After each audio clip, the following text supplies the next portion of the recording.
Hello မင်္ဂလာပါအခုကလေကျွန်တော် blogger တွေ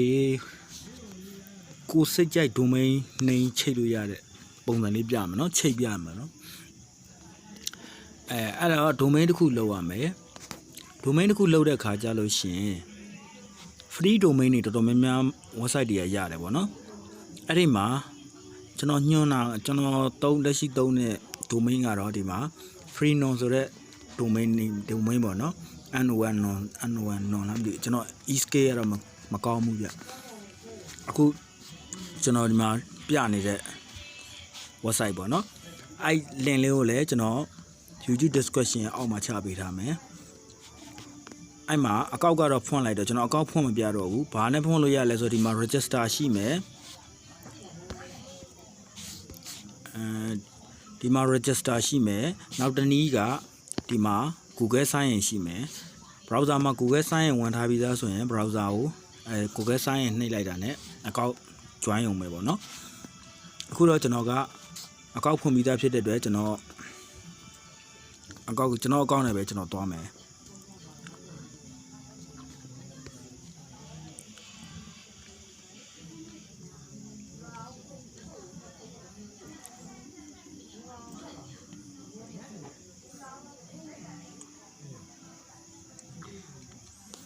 အခုကျွန်တော်ကအကောက်ဖွင့်ပြီးသားဖြစ်တဲ့အတွက်ဒီစာမျက်နှာကိုရောက်မယ်မိတ်ဆွေတငယ်ချင်းတွေအကုန်လုံးကလည်းအကောက်ဖွင့်လို့ရှိရင်ဒီစာမျက်နှာကိုရောက်မှာပဲဒါပေမဲ့ဒီစာမျက်နှာတော့မဟုတ်ဘူးပုံစံဖွင့်ချင်းမှာကဒီ register domain မှာရောက်နေမှာဒီမှာဒီစာမျက်နှာကိုရောက်မှာပေါ့နော်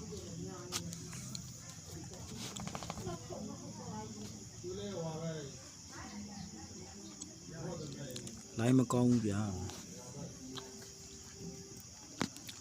ဒီစာမျက်နှာကိုရောက်မှာဒီကောင်က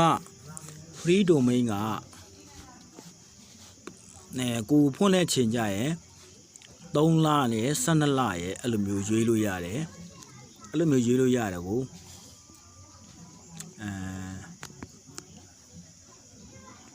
12လပဲကျွန်တော်ကတော့ယူလိုက်တာပေါ့နော်12လယူသူကတခုကောင်းတာကနောက်ထပ်တစ်နှစ်စာတက်တန်းတိုးတဲ့ခါကြလို့ရှိရင်ဈေးတက်တာလေဗျကျွန်တော် line ရတော်တော်စုပ်နေတယ် line မကောင်းဘူးဗျ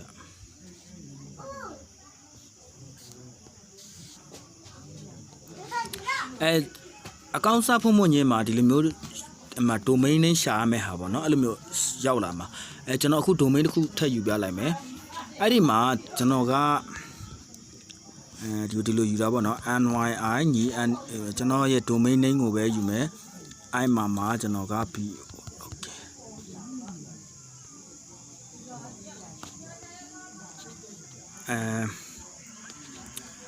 ကျွန်တော် domain တစ်ခုရှာလိုက်မယ်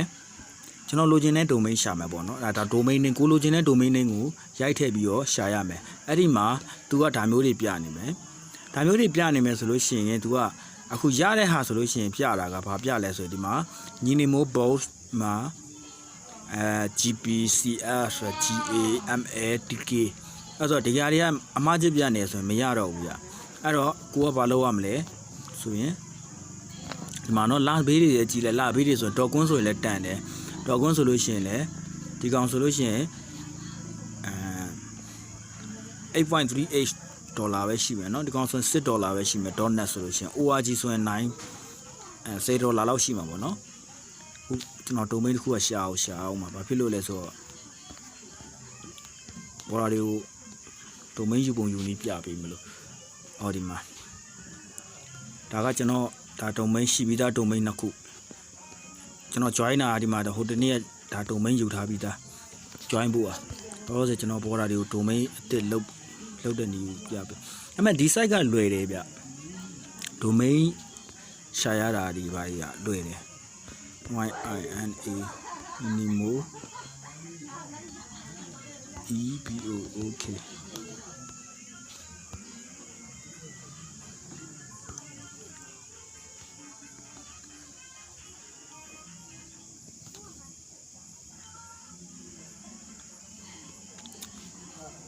မင်းရရှာခက်နေတယ် EBOOK NYINAY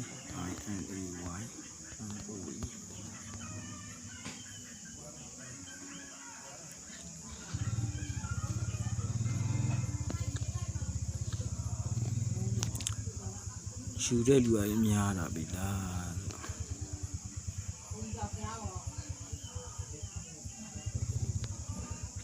ရှားတဲ့နာမည်ရှာရအောင်မခဏလေးเนาะကျွန်တော် domain တစ်ခုထပ်ရှာလိုက်ပါဦးမယ်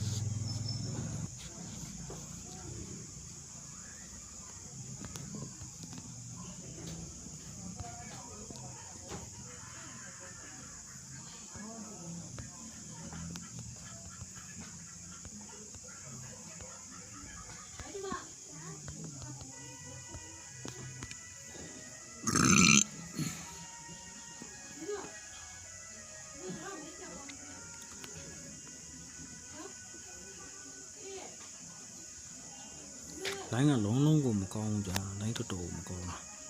အခုဒီမှာเนาะဒါဆိုလို့ရှိရင်ရပြီ free ဆိုတာဒီမှာเนาะ0တွေပြနေတယ်ဒီမှာ free ရမယ်ဒီမှာ free ရမယ်ဒီမှာဒီနာမည်ပေါ့เนาะဒီမှာဒီနာမည်ရမယ်ပေါ့เนาะ mgdbook.tk ရမယ် mgdbook.ml ရမယ် gf ရမယ်ပေါ့เนาะအဲ့မှာကိုကြိုက်တဲ့ဟာကိုယူလို့ရမယ်ကိုကကို3ခုယူ5ခုယူ order တင်လို့ရမယ်ရတာနဲ့ तू ကကိုကောက်ထဲကိုတန်းသွားတယ်ကျွန်တော်ကောက်ကတော့တန်းရတယ်ကျွန်တော်တော့ကဒီက domain name register လုပ်တဲ့အကောက်ကျွန်တော်3ခုရှိတယ်2ခုက domain အကောက်ကိုဘလို့မအောင်တောင်းမရဘူးဗျဟိုဒီကောက်ကပဲတောင်းရတယ်အဲ့ဒါဘာကွာလဲတော့ကျွန်တော်လည်းမသိသေးဘူးကိုပဲစမ်းကြပါတော့เนาะအခုကျွန်တော်ဒီမှာ TK ကိုယူ CFGP ကျွန်တော် TK ကိုပဲယူလိုက်မယ်เนาะဒီမှာTK ကိုပဲယူလိုက်မယ်ကျွန်တော်ဒါ domain name ယူပုံယူနည်းကိုပြရအောင်เนาะကျွန်တော်ဒီ domain နဲ့ဆမ်းမပြဘူးကျွန်တော်ဟိုမှာလုပ်ပြီးသား domain နဲ့ဆမ်းပြမှာအခုဒီမှာစိမ်းအောင်မှန်ချစ်ပြီးသွားပြီဒီမှာ crash ကိုနှိပ်မယ်ဒီမှာเนาะ crash ကိုနှိပ်မယ်မပြီးရင်နှိပ်လိုက်မယ်အဲ့မှာ तू ကပြတယ်ဘာပြလဲဆိုလို့ရှိရင်ဒီမှာ free 3လလားတဲ့ free 3လယူမယ်ပေါ့နော် mgd.tk domain လုံးကို free 3လယူမယ်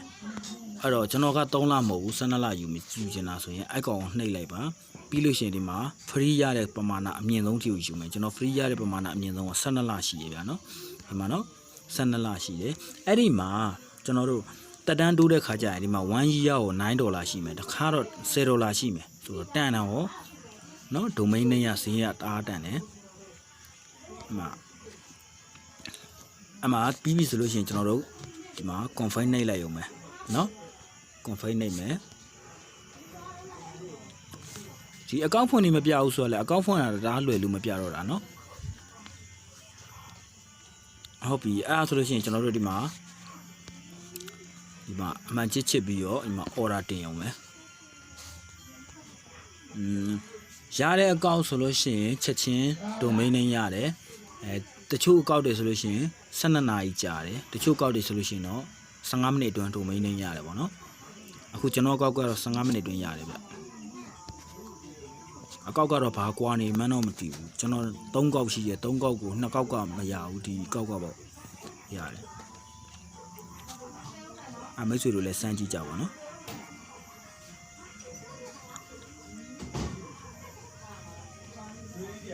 ကဲဒီမှာ order number ပြီးသွားပြီဒီမှာ order number ကျလာပြီဒီမှာ order number ဆိုရင်ကျွန်တော်တို့ cash or ဆိုရင်ပြန်သွားလို့ရပြီเนาะဒါဆိုရင် order number ကျလာပြီဆိုရင်ပြီးသွားပြီပြီးရင်ဘယ်မှာရောက်နေလဲဆိုရင် domain name တွေကကိုရဲ့ domain name က domain site ထဲမှာရောက်နေမယ်ဒီမှာအောက်ကိုဆွဲလိုက်သူ့ရဲ့စာမျက်နှာဒီ menu နဲ့သွားလို့တော့မရဘူး menu နဲ့သွားရင်ပဲကြွားရည်လေเนาะဒီ menu နှိပ်လို့ရှိရင်ဘာထွက်လာမှမသိဘူးနှိပ်လို့လည်းမရဘူး तू ကဒီမှာအောက်မှာကုန်ပြထားတယ်အဲ့ကိုသွားရမယ်အဲ့ဒီမှာ my domain name ဆိုတာကိုကြည့်ရမယ်ဒီမှာ my domain ကျွန်တော်လောက်ထားတဲ့ domain တွေခုန domain တွေလိုက်အဲ့မှာကိုရှိနေမယ်အဲ့မှာသွားမယ်အဲ့ဒါဆိုရင်ဒီမှာကျွန်တော်ချက်ချင်းတန်းရတယ်เนาะဒီမှာဒါကျွန်တော်ရဲ့ခုနလောက်လိုက်တဲ့ domain name เนาะပြီးပြီဆိုလို့ရှိရင်ဒါ setting တွေလောက်ရမယ့် setting တွေပေါ့เนาะဒါလောက်ရမယ့် setting တွေကိုလုံးမဲ့ domain name နဲ့လောက်ရမယ်ဒါကျွန်တော်ရဲ့ website က domain name ကျွန်တော်သုံးထားတဲ့ဟာ inemo.tk เนาะ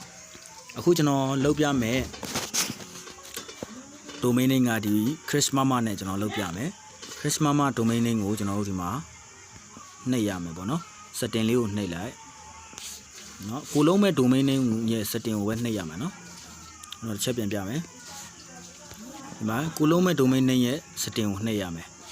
အဲ့လိုမျိုးပေါ့နော်ဒီမှာနှိပ်မှာဆိုရင်ဒီမှာနှိပ်ရမယ်နော်နှိပ်ပြီးပြီဆိုလို့ရှိရင်ကျွန်တော်တို့က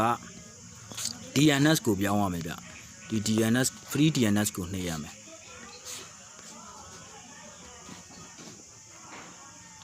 အဲ့ဒီမှာကျွန်တော်တို့ blogger တွေနဲ့ပတ်သက်တဲ့ဟာတွေထည့်ပေးရမယ်အဲ့ဒါတွေကဘာတွေလဲဆိုလို့ရှိရင်ကျွန်တော်တို့ချိန်နေတဲ့ blogger ကိုတွားရမယ်ကျွန်တော်ချိန်မဲ့ blogger ကဒီ blogger ထင်တယ်ကျွန်တော်လည်းမမှတ်မိဘူးဖြစ်နေ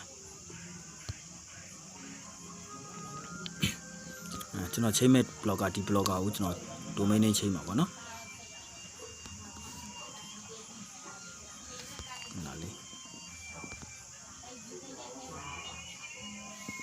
ကျွန်တော်ဒီမှာကြည့်မယ်ဒါကျွန်တော်မြန်မာစာကဒီ Chrome browser သုံးထားလို့เนาะ Chrome browser မှာကျွန်တော်တို့ဒီမှာဒီကိုနှိပ်ပြီးတော့ဒီမှာ translate ကိုသုံးထားတာเนาะ translate ကိုသုံးထားတဲ့အတွက်ဘာမှလို့ပေါ်နေတာเนาะ browser ဒီ Chrome browser သုံးထားတာပါဒီမှာအင်္ဂလိပ်လို့ဆိုလို့ရှိရင်အင်္ဂလိပ်လို့ပေါ်နေမှာเนาะဒီမှာ setting ကဒီ setting ကိုတွားရမှာเนาะblogger ရဲ့ဒီ setting ကိုတွားရမှာကျွန်တော်ကဒီမှာမြန်မာလိုနှိပ်မြန်မာလိုရွေးထားလို့ဒီမှာဘာသာပြန်လို့ရှိရင်မြန်မာလိုပဲကျွန်တော်လုပ်တာမလို့เนาะပြီးရင် setting ကိုတွားမယ် setting တွားပြီးပြီဆိုလို့ရှိရင်ကိုယ့်ရဲ့ domain name ကိုခုနလောက်ခဲ့တဲ့ domain name နဲ့ချိန်မယ်အဲ့ဒါဆိုလို့ရှိရင်ဘယ်ဟာလဲဆိုလို့ရှိရင်အပေါ်ကိုဆွဲမယ်ပြီးပြီဆိုလို့ရှိရင် domain name ချိန်တဲ့ဟာကရောက်မယ်ဟောဒီမှာနော်ဒီမှာ crash domain name ဆိုတာ crash domain ပေါ့နော်ကိုကျွန်တော်ကအရင်လောက်ထားတာဒီမှာ SK lesson blogger ဆိုပြီးလောက်ထားပြီးမှကျွန်တော်အခု crash mama website ပြောင်းထားတာအခုအဲ့ domain name ကိုကျွန်တော်ကခုနကလောက်ခဲ့တဲ့ domain name ထည့်မယ်အဲ့တော့ဒီဟာလေးကိုနှိပ်လိုက်မယ်ပြီးရင်ခုနကလောက်ခဲ့တဲ့ domain name ကိုဒီမှာထည့်ရမယ်အဲ့ဒါကဘယ်မှာလဲဆိုလို့ရှိရင်ခုနကျွန်တော်လောက်ခဲ့တဲ့ website ကိုပြန်သွားကျွန်တော် site ကမှတ်တော့မှတ်မိတော့ဘယ်ရောက်ကုန်တော့ website တွေတအားများမမှတ်မိတော့လို့ site တွေဝင်တဲ့ site တွေများလို့ဘုံမှတ်ထားတာ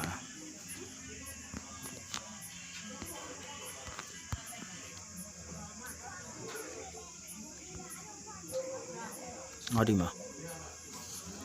အဲ့မှာကိုယ့်ရဲ့ domain name ယူရမယ်ဒီမှာနော်ကျွန်တော်လုပ်ပြမယ်ဒါကျွန်တော်ရဲ့ domain name ကို copy ကူးခဲ့မယ်အလွတ်ရရင်လည်းအလွတ်ရေးလို့ရတယ်ပေါ့နော်ကျွန်တော်တော့မှားမဆိုလို့ copy ပဲကူးလိုက်မယ်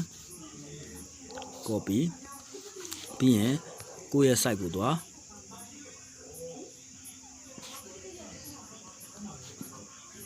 ဒီမှာ domain ထည့်ရမယ့်နေရာရောက်ပြီအဲ့မှာ domain ထည့်ချလိုက် domain ထည့်တဲ့ခါကျလို့ရှိရင် domain ရဲ့ရှေ့မှာက w 3လုံးခံရမယ်အဲ့ဒါက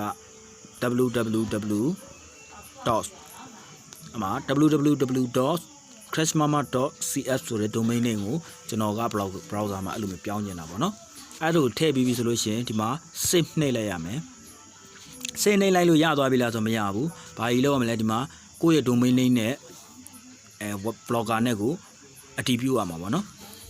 အဲ့ဒါကဘာတွေလောက်ရမလဲဆိုရင်အခုကူးရမယ့်ဟာတွေကဒီမှာဒီ w 3လုံးပါတဲ့ဟာ sorry ဒီမှာနော်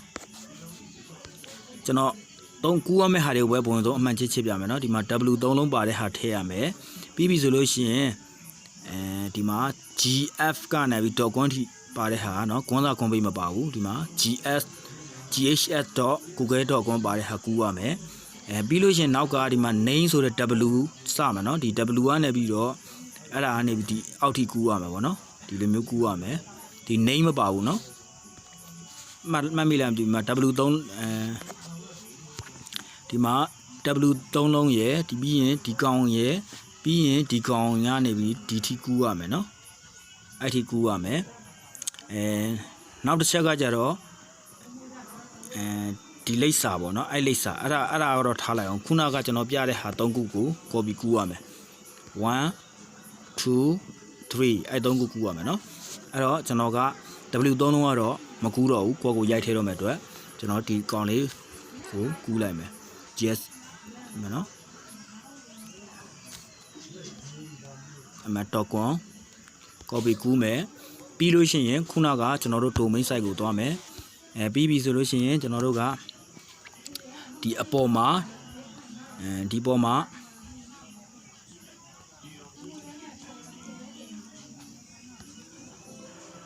အဲ့ပေါ်မှာဘာမှမထည့်နဲ့ဒါဒီမှာချိန်နော်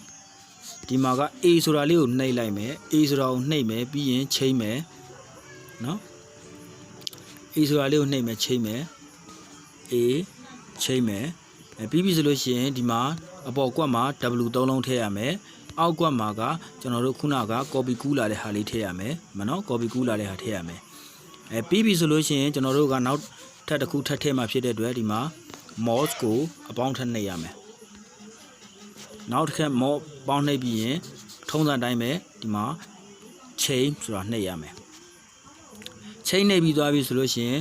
ဒီအကွက်နဲ့ဒီအကွက်နှစ်ခွက်မှာထပ်ဖြည့်ရမယ်ဟုတ်ပြီနော်အဲ့တော့ခုနဟာကို copy ပြန်သွားယူမယ်ဒီမှာကျွန်တော်ခုနက copy ကူးနေတဲ့ဟာပြီးပြီဆိုလို့ရှိရင်ကျွန်တော်တို့ကဒီမှာ name နောက်ကနေပြီးတော့ copy ကူးမယ် name နောက်ကနေပြီးတော့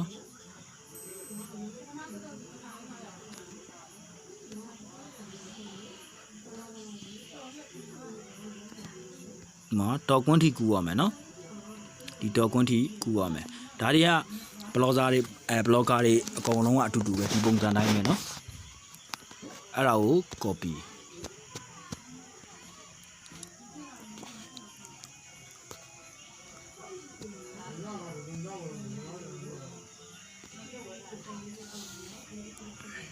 ပြီးရင်ဒီမှာသွားရမယ် sorry ဗျာကျွန်တော်တခုမှားနေတယ်ထင်တယ်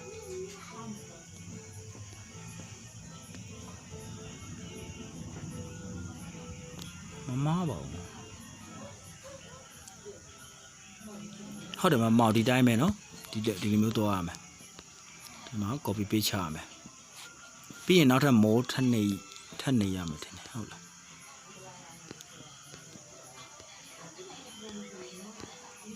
ခဏလေးเนาะကျွန်တော်တေးချအောင်ပြန်ကြည့်လိုက်အောင်မယ်เนาะ sorry เนาะခုနကကျွန်တော်တစ်ချက်ပြန်သွားစစ်ကြည့်တယ်မလို့ဒီမှာအပေါ်က W 3လုံးထည့်တယ်ပြီးရင်ဒီမှာ Google Sheet ထည့်မယ်ပြီးကျွန်တော်တစ်ချက်သွားကြည့်အောင်မယ်ဘာတွေကူးအောင်မလဲဆိုတာခုနကကျွန်တော်မှားမှဆိုလို့ပြန်စစ်တာပေါ့နော်ဟောပြီးပြီဆိုလို့ရှိရင်ကျွန်တော်တို့ကဒီမှာဒီကောင်လေးကိုကူးရမယ်နော်အဲကောင်လေးကူးရမယ်ဒီမှာ name ရဲ့ဘေးရဟာနော်အဲ့ဒါမမားစီပါနဲ့နော်ဒီမှာ name ရဲ့ဘေးရဟာကို copy ကူးပါပြီးရင်တစ်ခါပြန်သွား domain ကိုပြန်သွားပြီးပြီဆိုလို့ရှိရင်အောက်မှာနောက်တစ်ခုထပ်လောက်ထားတဲ့ဟာဒီမှာ chain เนาะ chain မမားစီနဲ့เนาะဒီမှာ chain လုပ်ရမယ်ပြီးရင်ဒီမှာကျွန်တော်တို့ခုန copy ကူးလာတဲ့ဟာထည့်ရမှာเนาะဒီမှာကျွန်တော် copy ကူးလာတဲ့ဟာထည့်တယ်ပြီးရင်ဒီအောက်မှာထည့်ဖို့အတွက်ကနောက်တစ်ခေါက်ပြန်သွားမယ် copy ကူးမယ်ဒီမှာဒီ blogger ကိုသွားမယ်အဲ့ဒါပြီးလို့ရှိရင်ကျွန်တော်တို့ကဒီမှာခုနကဒီမှာ name နောက်ကဟာကိုကူးတာเนาะအခုကကြတော့ဒီမှာဒီ design ဆိုတဲ့ဟာလေးရဲ့ဒီမှာအဲ comma ရဲ့နောက်ကเนาะ GVR နဲ့စကူရမယ်เนาะဒီမှာเนาะဒီ GVR နဲ့စကူရမယ်အဲ GVR နဲ့ပြီးတော့ဒီ dot ကွန်းထိကူရမယ်เนาะအဲ dot ကွန်းထိကူရမယ်ရှေ့က DS မပါဘူးเนาะဒီဗီဒီယိုလေးကကျွန်တော်နည်းနည်းရှုပ်ရင်ရှုပ်မယ်တစ်ချက်တော့ဒေချာလေးကြည့်ပေးပါမှားပါဆိုလို့เนาะဒီ GVR နဲ့စပြီးတော့ဒီမှာတော့ကွန်းနဲ့စုံတဲ့နေရာထိကူးရမယ်နော်ဂုံးစားကွန်းပိတ်မပါဘူးနော်ဂုံးစားကွန်းပိတ်မပါဘူး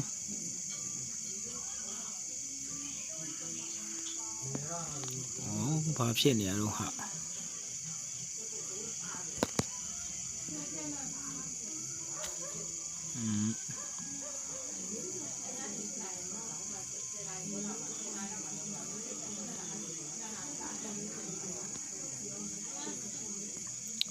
ကူရအဆင်မပြေဘူးဖြစ်နေ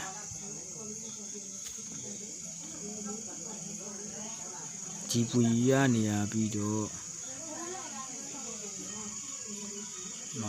ဒေါကွန်းထီနော်ဂျီပူရနေပြီးတော့ဒေါကွန်းထီကျွန်တော်ကူးရမယ်တေချာကြည့်တာနော်ပြီးရင် copy ယူလိုက်ပြီကူးယူပြီးသွားပြီဆိုရင်ကျွန်တော်တို့က domain ကိုပြန်သွားမယ်ဒီမှာ domain ရဲ့ဒီမှာဒီအောက်မှာထပ်ချပေးရမယ်အဲ့ဒါကကျွန်တော်ခုန copy ကူးလာတယ်ကျွန်တော်ဒါ domain နေချိတ်လို့မလို့ခဏခဏပေါ်နေတာဒီမှာနော် GV အဲ့ရနဲ့စပြီးတော့ .com နဲ့စုံနေတာဒီမှာနှစ်ခုပဲရှိသေးရနော် www.gv ပြီးရင် chain ထည့်မယ်ဒီ3600ကိုထားလိုက်မယ်ပြင်တယ်ပြီးရင်ဒီမှာ GHS Google Doc ကိုပြီးပြီဆိုလို့ရှိရင်နောက်ထပ်အပေါင်းလေးနှိပ်ပြီးတော့ဒီကိုထပ်ယူတယ်ပြီးရင်ဒီမှာ W နဲ့စတဲ့ဟာကိုကူးတယ်ဒါပေမဲ့ border တို့ site တွေနဲ့တော့တူချင်မှတူမယ် W နဲ့စတာဟိုဟာစနော်ဒါပေမဲ့အဓိကတူတာတော့ GV နဲ့စတာတူမယ်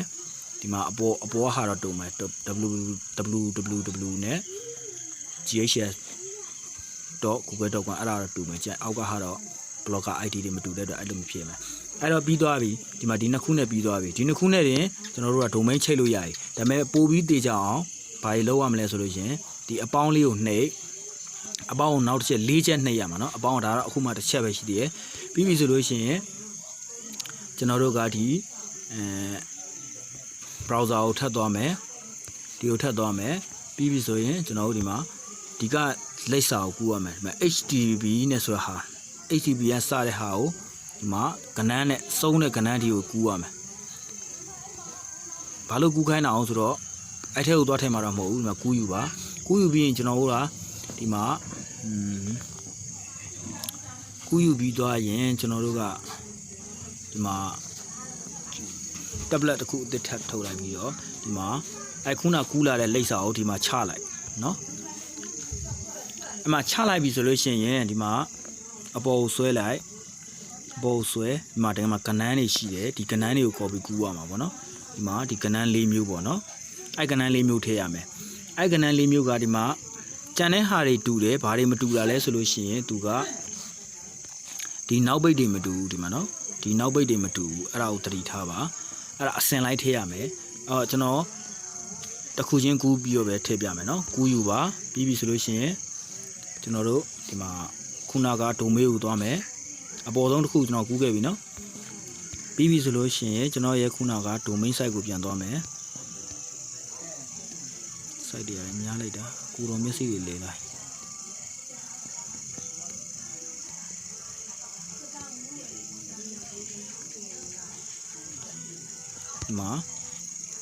ဒီမှာအပေါ်အကွက်ကိုဘာမှမထည့်ဘူးဒီမှာဘာမှမထည့်တော့ဘူးဒီမှာပဲထည့်မယ်နော်အဲ့မှာကျွန်တော်တို့ဒီမှာထည့်မယ်ပြီးလို့ရှိရင်ဘာမှမလုပ်နဲ့အပေါင်းထပ်နှိပ်မယ်ဒီမှာမိုးထပ်နှိပ်မယ်အဲ့တော့နောက်ထပ်3ခုထပ်နှိပ်ရမှာပေါ့နော်ခုမှဒါ2ခုမြောက်နော်ပြီးရင်ဒီမှာအပေါင်းနှိပ်မယ်ခုနဟာကိုပြန်သွားကူးမယ်ဒါဘော်ဒါတွေရှင်းစေချင်လို့ကျွန်တော်တစ်ခုချင်းလုပ်ပြနေရနော်တကယ်တမ်းကျွန်တော်အကုန်ကူးပြီးမှကျွန်တော်ဖြည်းဖြည်းချင်းကျွန်တော်လုပ်တော့မှာ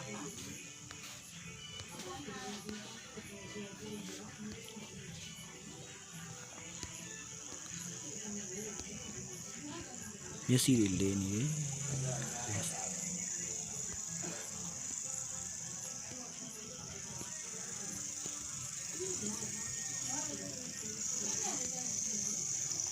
ဒီ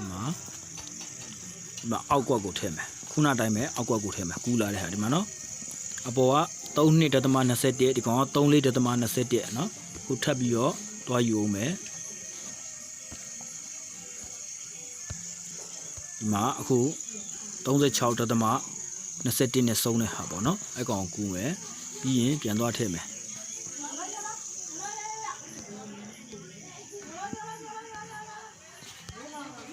ဒီမှာပြန်သွားထည့်ပါဒီမှာမောထပ်နေမယ်ပြီးရင်အောက်မှာထပ်ထည့်မယ်နော်ထပ်ထည့်မယ်ပြီးလို့ရှိရင်ကျွန်တော်တို့ဒီမှာမောထပ်နေခဲ့မယ်နောက်ဆုံးတစ်ခုသွားယူမယ်နောက်ဆုံးတစ်ခု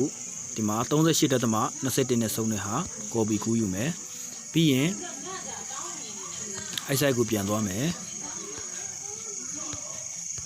ဒီမှာနောက်ဆုံးမှာထည့်မယ်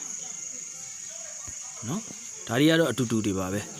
ဒီ number တွေကပေါ့နော်အလွတ်ရေးမှတ်ထားဟို link copy ကူးမသွားခြင်းတော့မှဒီမှာကျွန်တော်ရိုက်ပြနေတဲ့ number တွေကို copy ကူးပြီး note ထဲမှာချထားပြီးသွားကူးလို့ရတယ်နော်အခုပြီးလို့ရှိရင်ကျွန်တော်တို့အကုန်ပြီးသွားပြီဆိုရင် save ဆိုတာလေးကိုနော် save ဆိုတာလေးကိုနှိပ်လိုက်ရမယ်နော် save ပြီးရင်ဘာတက်လာမလဲဆိုတာစောင့်ကြည့်ရမယ်ကျွန်တော်တို့အစိမ်းအောင်လေးအကုန်လုံးအမှန်ကြီးချစ်သွားတယ်ဒီမှာနော် full record ဆိုပြီးတော့အမှန်အကောက်အင်္ဂလိပ်လိုမတက်ဘူးဗျအဲ့ဒါမှထားလိုက်တော့ကျွန်တော်တို့ဒါဆိုရင်မှန်သွားပါပြီအဆင်ပြေသွားပါပြီနော် အဲ့ဒါဆိုလို့ရှိရင်ကိုယ့်ရဲ့ domain ကိုတစ်ခေါက်ပြန်သွားရမယ်ကိုယ့်ရဲ့ blogger ကိုသွားမယ်ခုနနေရာကိုပြန်သွားမယ်ဒီမှာဒီနေရာကိုပြန်သွားမယ်ပြီးရင်ကျွန်တော်တို့ကဒီမှာဒါလေးကိုနောက်တစ်ချက်ပြန်နှိပ်လိုက်ရမယ်ဒါလေးကိုနောက်တစ်ချက်ပြန်နှိပ်တဲ့အခါကျလို့ရှိရင်ချက်ချင်းရခြင်းမှလည်းရမယ်မရခြင်းလည်းမရဘူးဘာဖြစ်လို့လဲဆိုတော့ခုန domain နဲ့ချိန်နေတဲ့အတွက်ဖြစ်တယ်15မိနစ်အတွင်းတော့ရမယ်ကိုကဒီစာမျက်နှာနဲ့တော့ထွက်မသွားနဲ့ပြီးရင်ဒီနားနဲ့ပြီးတော့မရမချင်းလေးစောင့်ပြီးတော့နှိပ်ပြီးပေါ့နော်မိနစ်နည်းငယ်တွန်းတော့ချိန်သွားပါလိမ့်မယ်အခုကျွန်တော်ချက်ချင်းရမလားနှိပ်ကြည့်မယ်စိတ်လိုက်ပြီခဏစောင့်အောင်မယ်လောလောဆယ်အင်တာနက်ကလည်းဂျွန်းပြန်နေရပဲပြီးရင်ကျွန်တော်တခါလဲချက်ချင်းဟိုPipela area ကိုကျွန်တော် blogger နဲ့ချိတ်ပြမယ်နော် Pipela area ကိုဗမာ blogger နဲ့ချိတ်ပြမယ်နော်ခုနောက်တစ်ခေါက်ထပ်နေလိုက်အောင်ဒီလိုပဲเนาะဒီလိုမျိုးလေးပဲစောင့်ပြီးတော့နှိပ်ပေးနေရမယ်เนาะ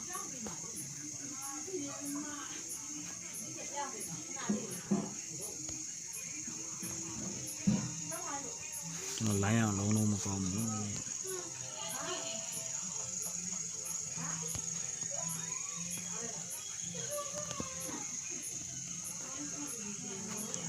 Pipela area အကောက်ကအရင်တုန်းကတော့ကျွန်တော်တို့အမေစုတက်တုန်းကတော့ဗောနော်နိုင်ငံတကာရဲ့ပိတ်ဆို့မှုတွေ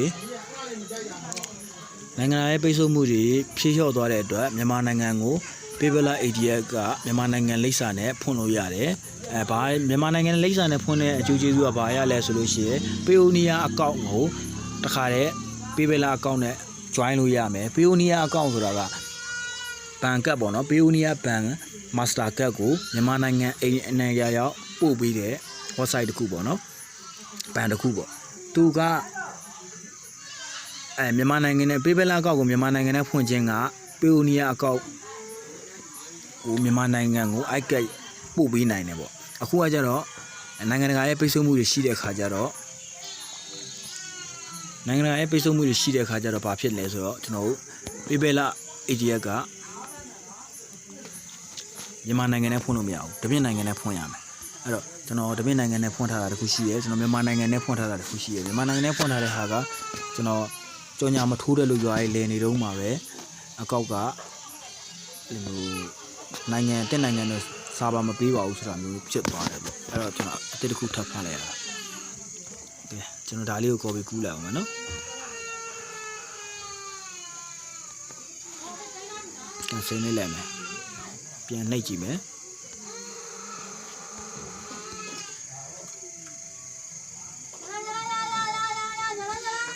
ကျွန်တော်ပါမှားနေလေချက်လောက်တော့ချင်းရမှာပါ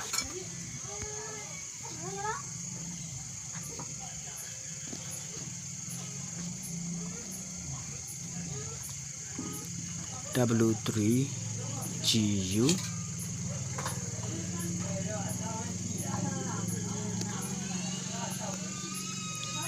W3GU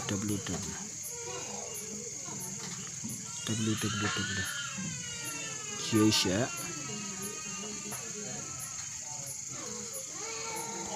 ပြန်တိုက်ကြည့်လိုက်အောင်မနော်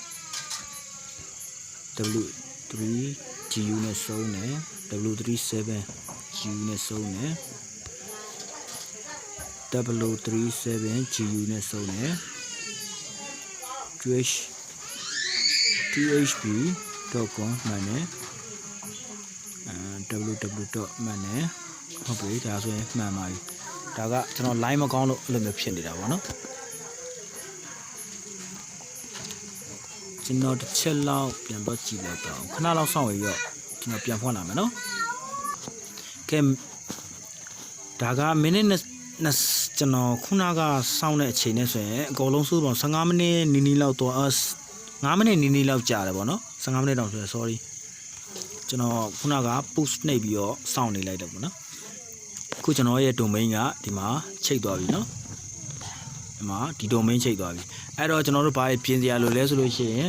ဒီမှာဒီ domain name နဲ့ရှာဖို့အတွက်ဖွင့်ပေးရမယ်ပြီးလို့ရှိရင်ကျွန်တော် http ဆိုတာဖွင့်ပေးရမယ် http ဖြစ်ဖြစ် https ဖြစ်ဖြစ်ဘယ်ဟာနဲ့ရှာကို domain name ကိုတွေ့စင်ခြင်းလဲဆိုလို့ရှိရင် အဲ့နှစ်ခုကိုဖွင့်ပေးရမယ်เนาะကျွန်တော်ဒီမှာဖွင့်လိုက်ပြီနောက်တစ်ခုကဒီကောင်ပဲထပ်ဖွင့်မယ် HTTP နဲ့ရှာ HTTP အဲ့နဲ့ပဲရှာကို domain ကိုပွင့်မယ်ပေါ့နော်အခုဒီမှာဒီစာမျက်နှာရောက်ပြီဟုတ်ပြီကို domain နဲ့ရပါပြီဆိုတော့အဆင်ပြေမပြေကျွန်တော်တို့တစ်ချက်ပြန်သွားကြည့်မယ် browser တစ်ခုကနေပြီးတော့ကျွန်တော်တို့ရှာကြည့်မယ်ဘယ်လိုရှာမလဲဆိုရင်ကျွန်တော်တို့ခုနကကျွန်တော်ရဲ့ website နဲ့ domain name ကိုနှိပ်လိုက်မယ်ဒီမှာ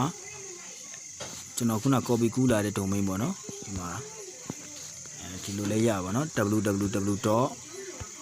အဲ့လိုလဲရတယ်အဲ့လိုမထည့်လဲရတယ်ကို domain နဲ့ chf e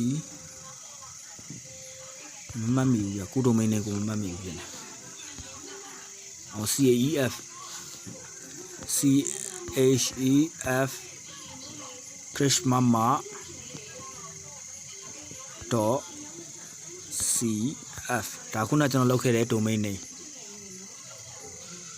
မရသေးဘူးမအောင်မြင်သေးတာမဟုတ်ဘူးစာဘာကအဆင်မပြေသေးဘူးဖြစ်နေတာเนาะအကောင်ကိုဒီကောင်ကခဏလောက်တော့စောင့်ရပါဘူးကျွန်တော်က line လုံးလုံးမကောင်းဘူးပြဒီမှာကျွန်တော်ရဲ့ connection ကိုကြည့်ကြည့်เนาะကျွန်တော် connection ကလုံးလုံးကို0ဖြစ်နေတာအမှ connection မကောင်းတဲ့အတွက်အဲ့လိုမျိုးတွေဖြစ်နေတယ်မိတ်ဆွေတို့စောင့်နေလိုက်ပါခဏနေကျွန်တော်တို့ရသွားပါလိမ့်မယ်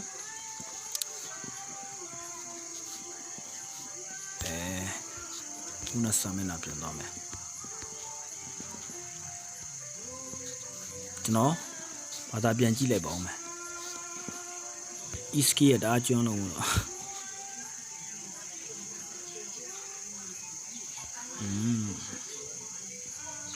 မှန်ပါပြီနော်အဆင်ပြေသွားပြီအဲ့ဒါဆိုလို့ရှိရင်ကျွန်တော်တို့ကဒီမှာဒီ website ကိုပဲတွားကြည့်လို့ရတယ်ဒီ website ဆိုလို့ရှိရင်ဒါ